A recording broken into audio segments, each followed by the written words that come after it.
آپ کے امام کا دفاع کر رہا ہوں. کیسے دفاع کر رہا ہوں؟ کہ میرا دل نہیں مانتا کہ حضرت امام جعفر صادق علیہ السلام یہ بات کر سکتے ہیں. یہ کتنا بڑا بہتان یہ انسان حضرت امام جعفر علیہ السلام پر لگا رہا ہے. تو خدا را اس فتنے سے بچیں، اپنا ایمان بچائیں، خود پڑھیں. ایک دفعہ چلے میں کہہ رہا ہوں، میری بات کو ایک دفعہ میرے کہنے پہ ایک دفعہ سرچ تو کریں کہ میں سچ کہہ رہا ہوں یا جھوٹ کہہ رہا ہوں، یا صرف شخصیت پرستی پہ چلنا ہے. حسن اللہ یاری نے کہہ دیا تو یہ وہ سچ ہوگا، باقی اس کا جوڑ ہی کوئی نہیں. یہ نہیں، اس نے تم لوگوں کی شلواریں اتار دیں. اب تک کوئی 38 ویڈیو بنا کے اس کی شلواریں گلی کر چکا ہوں میں. ایک ویڈیو میں بھی اگر اتنی غیرت ہوتی نا تو ایک ویڈیو میں میرا نام لے کے کہہ دیتا کہ ایک وہ فلاں بندہ ہے جو تم لوگوں کو گمراہ کر رہا ہے، اس سے بچنا. والذین آمنوا اشد حبا للہ. پہلا سوال میرا آپ سے یہ تھا کہ جو شیعہ کی بنیادی حدیث کی کتابیں ہیں، ان میں جتنی بھی روایات ہیں، جو بنیادی 4 کتابیں حدیث کی، ان میں جتنی بھی روایات ہیں یہ ساری جو ہے قابل قبول ہیں اور مقبول ہیں. ان میں کچھ ساری صحیح روایات ہیں. یہ سب روایات صادر ہیں ائمہ علیہم السلام سے، لیکن اگر روایات میں اختلاف ہو تو گرچہ وہ سب روایات صحیح ہیں، سب روایات صادر ہیں ائمہ علیہم السلام. اعوذ باللہ من الشیطان الرجیم، بسم اللہ الرحمن الرحیم. آمنت باللہ ورسولہ هو الاول والآخر والظاہر والباطن وهو علی کل شیء علیم. رب اشرح لی صدری ویسر لی امری واحلل عقدۃ من لسانی یفقہوا قولی. معزز ناظرین، بھائیوں، بہنوں، بزرگوں، السلام علیکم. سلسلہ دجالی فتنوں کے حوالے سے جیسا کہ میں حسن اللہ یاری کی ویڈیوز کو ایکسپوز کر رہا ہوں، اور تقریباً 36 پلس اس کے جو جھوٹ ہیں اور اس کا جو دجل ہے وہ بے نقاب کر چکا ہوا ہوں. اور آفرین ہے کہ ابھی بھی اگر آپ لوگوں کی آنکھوں پہ پردہ ہے اور آپ مجھے نیچے صرف مناظرے کا ہی کہتے رہتے ہیں. مناظرے کی بھی ہزارہا دفعہ اس کو میں دعوت دے چکا ہوا ہوں، اور اب تک انہوں نے میری وہ دعوت ایکسیپٹ نہیں کی. اس میں 3 شرطیں رکھی تھی جو کہ انہوں نے ابھی تک نہیں مانی. ان کا وہ جو ماڈریٹر ہے جعفر، وہ کئی دفعہ آیا، جب میں نے اس کو اپنی شرطیں بتائیں تو وہ بھی بھاگ گیا.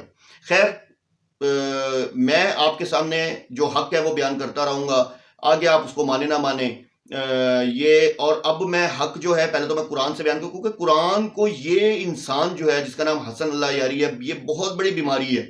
یہ قرآن کو کہتا ہے کہ یہ بکری والا قرآن، نعوذ باللہ معاذ اللہ، اور یہ کہتا ہے کہ اس میں 87% تحریف ہے. تو وہ اس کو مانتا ہی نہیں ہے. اچھا، پھر اس ریفرنسز بھی قرآن سے ہی دیتا ہے، اسی قرآن سے دیتا ہے، کیونکہ مولا علی کا قرآن تو کہتا ہے ہمارے پاس ہے، لیکن کہاں ہے؟ آج تک دکھایا آپ لوگوں کو؟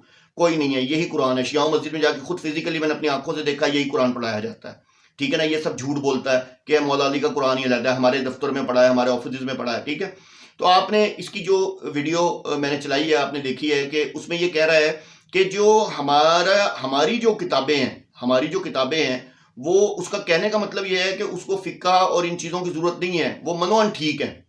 تو اسی چیز کا میں انتظار کر رہا تھا، اور الحمدللہ آج اس نے اپنے منہ سے اس بات کو بھی کہہ دیا. پہلے تو اس نے کہا نا ہمارے اماموں کا قول جو ہمارے لیے وحی کی حیثیت رکھتی ہے.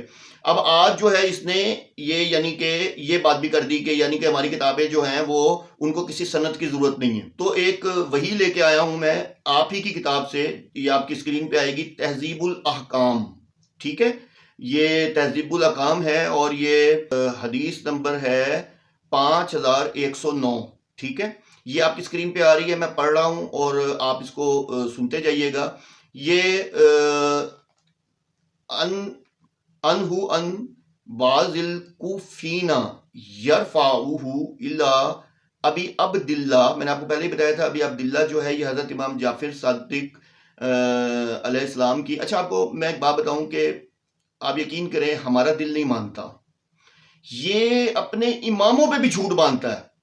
ان کی یہ جو فقہی کتاب جو لکھی ہوئی ہے، یہ بھی جس انسان نے لکھی ہے اس پہ لعنت ہے کہ اس نے حضرت امام جعفر علیہ السلام پہ کتنا بڑا بہتان لگایا ہے. یہ اپنے اماموں کو بھی نہیں اس نے چھوڑا، چونکہ یہ کہتا ہے کہ جی ہمارے امام نے کہی ہے یہ بات، اور یہ جو کتاب ہے ہمارے لیے یہ بالکل اس میں سند کی ضرورت ہی نہیں ہے. تو یہ یعنی کہ اچھا آگے ہم روایت پڑھتے ہیں. کالا فی الرجل یأتی المرأۃ فی دبری، یعنی کہ انہوں نے کہا کہ اگر کوئی انسان، یعنی کہ میں آپ کو اس کا ترجمہ بتا رہا ہوں کہ کوئی رجولی، اگر کوئی مرد وطی کرتا ہے یعنی کہ سیکس کرتا ہے کسی عورت کے دوبر میں. ٹھیک ہے، پہلی بات تو دوبر میں سیکس کرنا جائز ہے یا نہیں ہے، یہ تو ایک علیحدہ ہی سوال ہے نا. پہلی بات تو یہ جائز ہے یا نہیں ہے. ٹھیک ہے نا، کیونکہ قرآن کہتا ہے کہ عورت تمہاری کھیتی ہے تو جہاں سے مرضی آؤ. تو ہمیشہ لازمی سی بات ہے، کھیتی کا مطلب یہ ہوتا ہے جہاں سے افزائش نسل ہو. اب آپ آگے سنیں. وَهِيَ صَائِمَةٌ قَالَ يَنْقُضُ صَوْمَهَا، اور اس حالت میں کہ اس عورت کا روزہ ہو تو وہ نہیں ٹوٹتا. اب آپ دیکھیں یہ امام جعفر علیہ السلام پہ کتنا بڑا بہتان ہے، اور میرا دل نہیں مانتا امام جعفر علیہ السلام یہ بات کر سکتے ہیں، چونکہ یہ کہہ رہا ہے کہ جس کو کسی سند کی ضرورت نہیں ہے.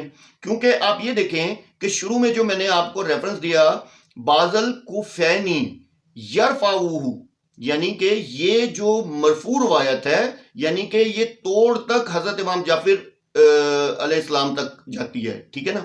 تو آپ یہ دیکھیں کہ کیونکہ یہ کہہ رہا ہے تو لازمی بات ہے اس کا یقین ہے، تو امام آپ کے یعنی کہ امام پہ یہ بہتان لگوا رہا ہے، یا جس طرح بھی یہ بک کہہ رہی ہے. ٹھیک ہے، اور یہ بقول اس کے کہ ہماری بک کو سند کی ضرورت نہیں ہے. اچھا آگے ہے وَلَيْسَ عَلَيْهَا غُسْلٌ، یعنی کہ اس کے بعد غسل کی بھی ضرورت نہیں ہے، اور اس پر غسل کی بھی ضرورت نہیں ہے. مطلب استغفر اللہ، معاذ اللہ، روزے کی حالت میں وطی کرنا، وہ بھی دوبر سے. ٹھیک ہے نا؟ یعنی کہ دوبر سے وطی کرنا، وہ کہتا ہے حضرت امام جعفر علیہ السلام کہتے ہیں کہ یہ جائز ہے. اب آپ دیکھیں کہ میرا دل اس چیز کو ایکسپٹ نہیں کرتا کہ حضرت امام جعفر علیہ السلام یہ بات کہہ سکتے ہیں، اور یہ کہتا ہے کہ ہماری کتاب جو ہے اس کو کسی سند کی ضرورت نہیں ہے، ہماری کتاب منوعاً ٹھیک ہے، بالکل ایکوریٹ ہے. میں نے شروع میں ویڈیو چلائی ہے، آپ نے دیکھا ہوگا کہ اس کو کسی فقہ اور اس کی ضرورت نہیں ہے. ٹھیک ہے نا؟ اس کو اس چیز کی ضرورت نہیں ہے کہ ہمیں کوئی سند چاہیے اس کے لیے. تو استغفر اللہ، معاذ اللہ، آپ خدا را اپنی آنکھیں کھولیں. آپ کی کتابوں سے میں آپ کو بار بار ریفرنس دے رہا ہوں، بار بار ویڈیوز بنا رہا ہوں، بار بار ریفرنس دے رہا ہوں. مجھے سمجھ نہیں آتا کہ آپ لوگوں کی آنکھیں کیوں نہیں کھلتی، آپ لوگ کیوں اس دجال کے پیچھے لگے ہوئے ہیں. ٹھیک ہے، زیادہ سے زیادہ اگر آپ لوگوں نے نیچے نکالنی ہوتی تو گالیاں نکالنی ہوتی ہے، یا پھر آپ نے مجھے کہنا ہوتا ہے کہ جی جاؤ مناظرہ کر لو، جس کی میں اس کو بارہا دعوت دے چکا ہوا ہوں. اس کا ماڈریٹر جعفر میرے پاس آیا، جب میں نے شرائط بتائیں 3 تو بھاگ گیا، دوبارہ واپس ہی نہیں آیا. تو دیکھیں خدا کے لیے اس فتنے سے بچیں. اور شیعوں میں تو آپ لوگوں کا کام کر رہا ہوں، اگر آپ صحیح معنوں میں دیکھیں تو یہ تو میں آپ لوگوں کا کام کر رہا ہوں. آپ لوگوں تک جو اگر فور ایگزامپل بقول اس کے یہ امام کی روایتیں نہیں پہنچی، میں پہنچا رہا ہوں. ٹھیک ہے، جس کو یہ کہتا ہے کہ یہ منوعاً کتابیں جو ہیں صحیح ہیں، آپ کے امام کا دفاع کر رہا ہوں. کیسے دفاع کر رہا ہوں کہ میرا دل نہیں مانتا کہ حضرت امام جعفر صادق علیہ السلام یہ بات کر سکتے ہیں. یہ کتنا بڑا بہتان یہ انسان حضرت امام جعفر علیہ السلام پر لگا رہا ہے. تو خدا را اس فتنے سے بچیں، اپنا ایمان بچائیں، خود پڑھیں. ایک دفعہ چلے میں کہہ رہا ہوں، میری بات کو ایک دفعہ میرے کہنے پہ ایک دفعہ سرچ تو کریں کہ میں سچ کہہ رہا ہوں یا جھوٹ کہہ رہا ہوں، یا صرف شخصیت پرستی پہ چلنا ہے. حسن اللہ یاری نے کہہ دیا تو یہ سچ ہوگا، باقی اس کا جوڑ ہی کوئی نہیں. یہ نہیں اس نے تم لوگوں کی شلواریں اتار دیں. اب تک کوئی 38 ویڈیو بنا کے اس کی شلواریں گلی کر چکا ہوں میں.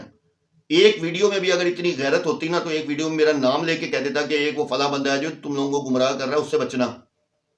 لیکن نہیں کر سکا. کیوں؟ اس کے پاس جواب نہیں ہے. میں نے تو سوال کیے ہیں، میں نے ایسے سوال کیے ہیں کہ میں نے ایسے الفاظ بولے ہیں کہ بھائی حسن اللہ یاری کیا تمام شیعوں کے عالم، تمام شیعہ میرے اس سوال کا جواب دے دیں. میں اس کی نیچے ویڈیو آپ کو لنک میں دے دوں گا، لیکن کوئی بھی نہیں دے سکا. اب تک جواب دیا ہی نہیں کسی نے. تو اللہ عز و جل آپ کو اور مجھے ان تمام فتنوں سے محفوظ رکھے. وآخر دعوانا الحمدللہ رب العالمین.